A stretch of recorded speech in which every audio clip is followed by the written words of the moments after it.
నిజంగా మీకు అంత దేవుడి మీద భక్తి ఉంటే, అపారమైనటువంటి దైవకాంక్ష అంటే దైవం మీద, దైవ ఆరాధన, దేవుడి మీద భక్తి మీకుంటే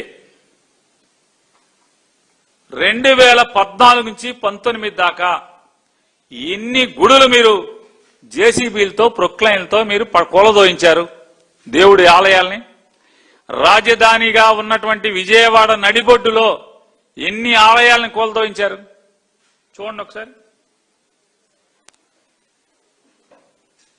ఏం స్వామి ఎక్కడికో వెళ్ళావు?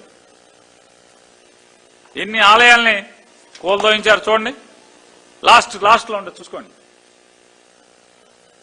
టీడీపీ హయాంలో విజయవాడలో ఆలయాల కూల్చివేత చూడండి.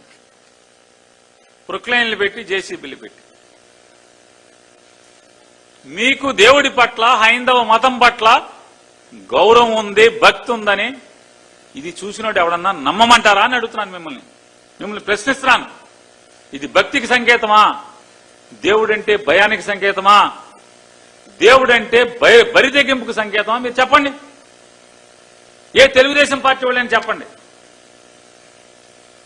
పాపభీతి లేకుండా, దేవుడంటే భయం లేకుండా, భక్తి లేకుండా ఇన్ని ఆలయాలను ఈ రకంగా యథేచ్ఛగా బరితెగించి కూల్చేయటం అంటే ఏమంటారు దాన్ని? మీరు భక్తి అంటారా? భక్తి నిరూపణ అంటారా? మీ భక్తికి తార్కాణం అంటారా? ఏమంటారు చెప్పండి, ఏమంటారు?